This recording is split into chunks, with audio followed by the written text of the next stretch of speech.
Welcome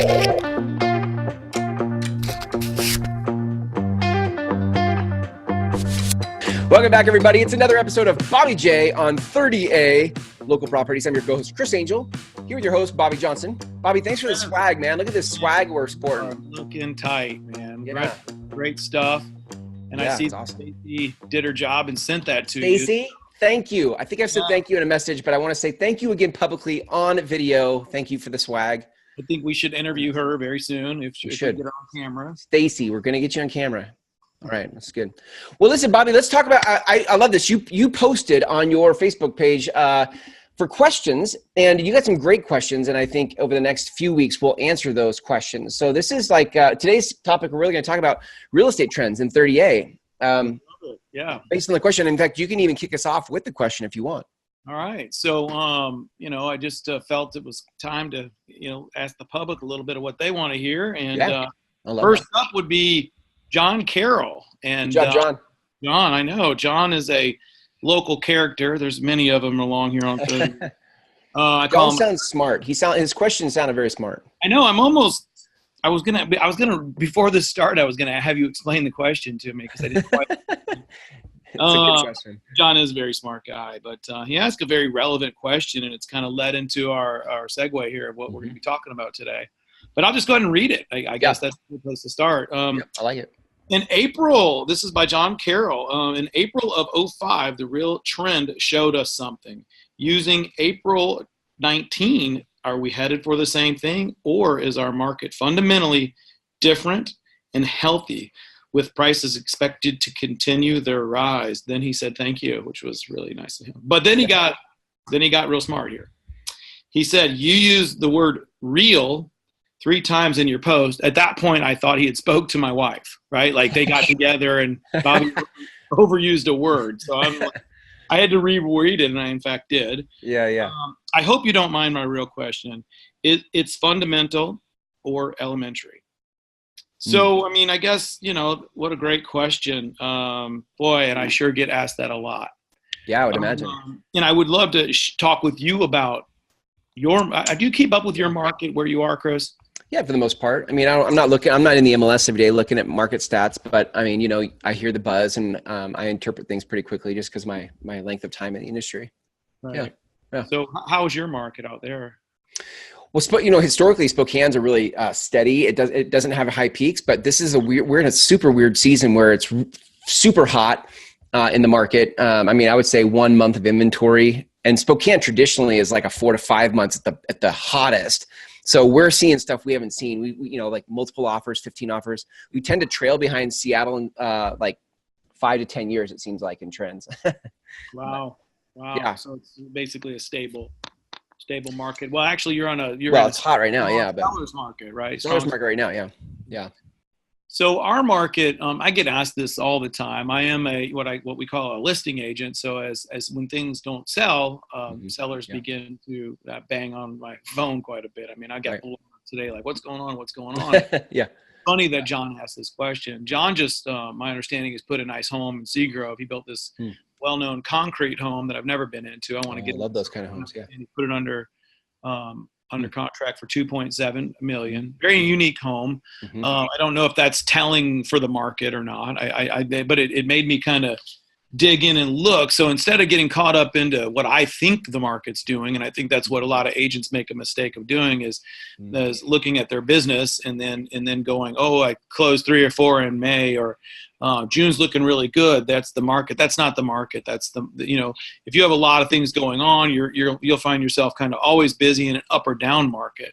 Right. So I pulled some stats, and I did it year to date and versus last year to date. Right. Which I found very interesting. A little trend that depends where you sit. Maybe not a good trend, but it is just what it is. I like the fact that the one thing about real estate, a lot of this is our facts, but also I want to be clear about this, is that real estate around here, I don't know about your area, is very local in nature, right? One block away could be doing very, very well as it gets close to the beach, or this luxury home, or something along that line that could be like, oh, those are still selling like crazy. So it's really hard to understand it. So what I did is I took a look at just detached single family, right? Mm-hmm. Yeah. All of 30A, which we call East 30A and West 30A. And so just to give you a picture, last year on the east side, we had I got my glasses on here. New listings, we had 349 new listings this time last year. Mm-hmm. This year we have, and this is just on the east side, we have 486. Okay, I want you to notice this trend here. Yeah. 30A West, we had 145 new listings, 226 this year, right? So 55%. Yeah. Difference, okay. Yeah. Now, when you add those up, you see a 44% increase in inventory. Mm-hmm. Right. Yeah. Yeah. A little. It's good. Not the trend you really, really want to see in inventory increasing. Okay. If depending again where you sit, I mean, this could be good news for a buyer, right? Right. Now, when we go over to numbers sold, this is comparing the same years. Last year, East Side 281. This year 242 sold. Last year on the West Side 142. Yep. 133 sold this coming year. So what you have there is an 11% decrease. Yeah. So you have and I've seen it for quite a while now. This little trend, inventory growing. Yep. Sales dropping. I don't know how significant this is just yet. In answering John's question, do I see prices increasing? No, I don't. Sorry. Yeah, I know, right? Yeah. I want to ask a question on the stats. You have it right in front of you, I suppose. So like the average or median, I don't care which one you use, the average or median sales price last year versus this year. Do you have that in that report? So average sales, yes, I do. Last year, good question. Last year, the average for 30A East, 1 million, and this is just detached single family. If I would have thrown in condos and land, this would have gone down. Right. 1,316,000. Okay, that was last year. Yeah. This year is 1,285,000. So a small price reduction. Yeah. Okay. Yeah. Right. Yeah. West side, same thing. Sorry. Yeah. Do West side. Yeah. 974 and 950 this year. 950. Got it. Yeah. So basically, they've got it here as a 3%. I read that as 2% reduction in pricing. So it's kind of an interesting thing there. I did take a look at it earlier before I got on here. I did pull condos and lots, and I saw basically the same trend. It just changed a little bit. I saw a little upward with inventory. It's something at this point in time, I don't think it's something to get freaked out about. Yeah. But it is something to be mindful about. John asked the ultimate question: how do you compare this to before? I think John knows we have way more primaries that are trying to get here than there was back in 2005, where it was all just flips and purchases. Some of these purchases weren't even real.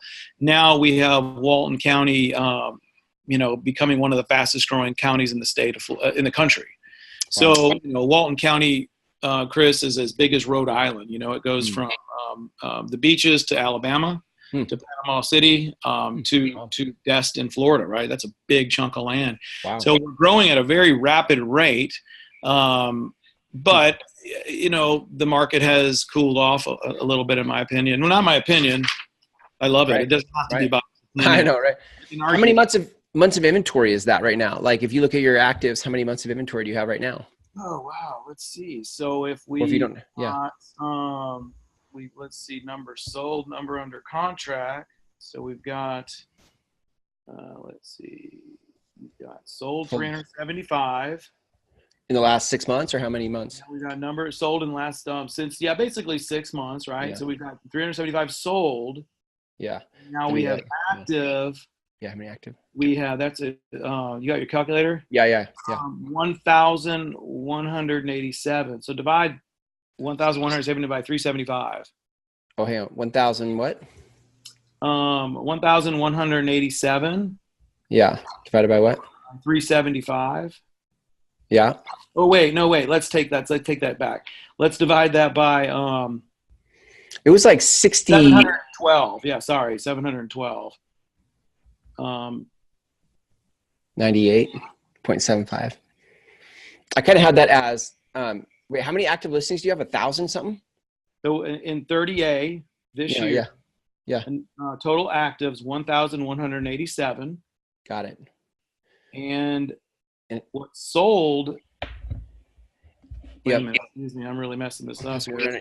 That's okay, but give me your sold. Was it the last 6 months? So no, it would be the sold. It would be 375 Yeah. sold this year. So divide This year. Right. 7 by 375. Sorry, you guys, but I can't really see real well. 33. I always do like, there's so many ways. When I used to teach like CMAs, I used to teach like, you can look at your pendings, how many are under contract right now. Yep. And if there were 1,000 under contract right now, and you had 1,000 active properties, you'd have 1 month of inventory before everything on the market was liquidated if nothing new came on the market. Or if you took, or you could go back and look at your solds in the last 6 months. So if you had, was it 375 in the last 6 months? Is that what you had For solds in the last 6 months, or for this year? solds in the last, 375 both. So if I took that divided by 6-ish, I mean, that's 62 listings a month. So if you had 1,085 divided by 62, you'd have like 19 months inventory if I did that right.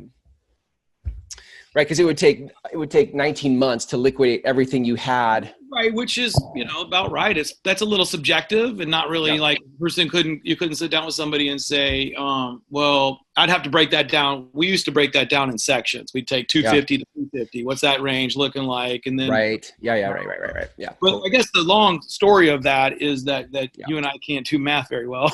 But it is the thing I love about the statistics though, is looking at what the numbers tell you, because when sellers freak out, I mean, that's my jaded real estate perspective. Like sellers get concerned, right? Because they're coming off something that has felt really hot, and now things are backing off, and it's easy to go, hey agent, like what's happening? Like I'm not getting any showings. And if they don't, when they don't know what's happened historically with inventory. That's right. Yeah.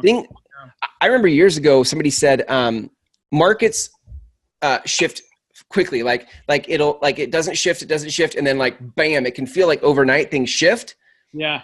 And so when sellers are on the market in that type of an environment, they're like, dude, what happened? Are you marketing my property? Are you even doing something for me? Yeah, totally. You have to be and I think it's really important. Like I sent this to a seller today, and one of the comments was, hey, only good news. And unfortunately they want that out of their real estate agents. Right. They want only good. And, from my past and doing this a long time, I feel like I'm a messenger. I need to keep it. I said, look, I'm just showing you what I'm seeing. That's I don't think it means anything just yet. Right. But let's be mindful of it. When we do have price reductions, let's get in front of these a little bit. Like instead of bumping it down $3,000, $4,000. Let's make sure we are really understanding. Let's get in front of these other people in case there is something going on here.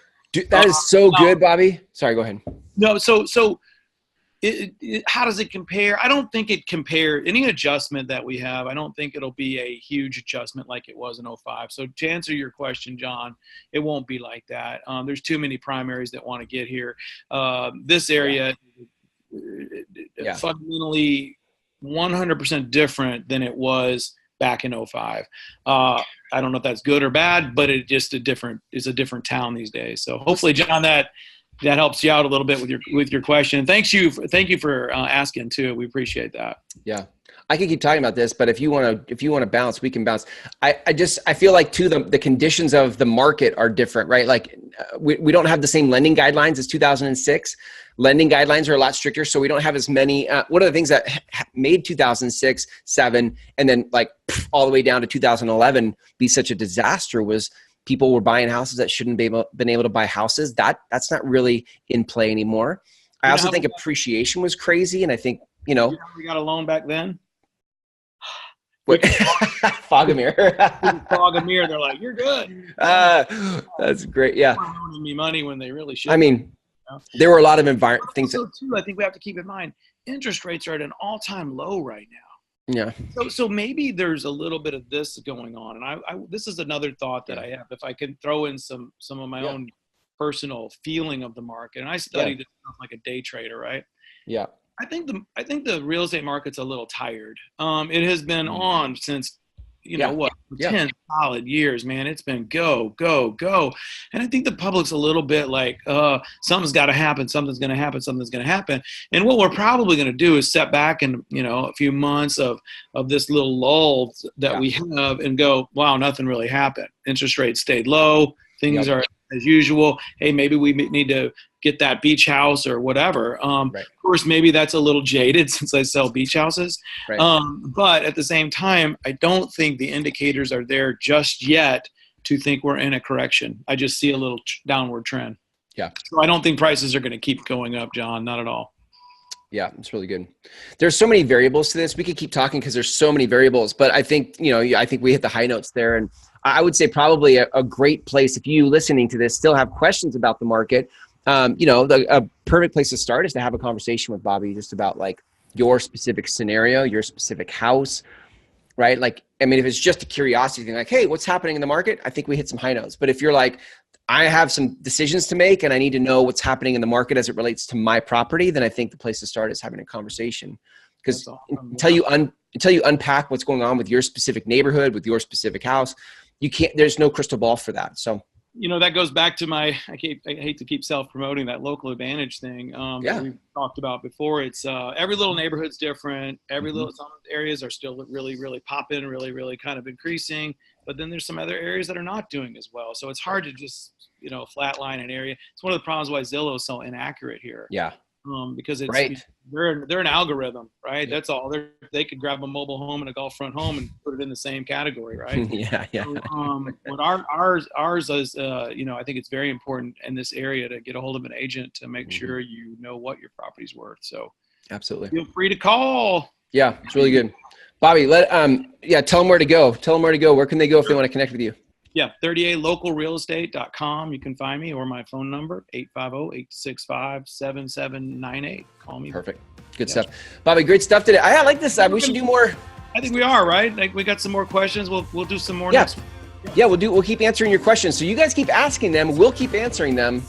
And we'll see you next time, Bobby. Thanks, Chris. See you.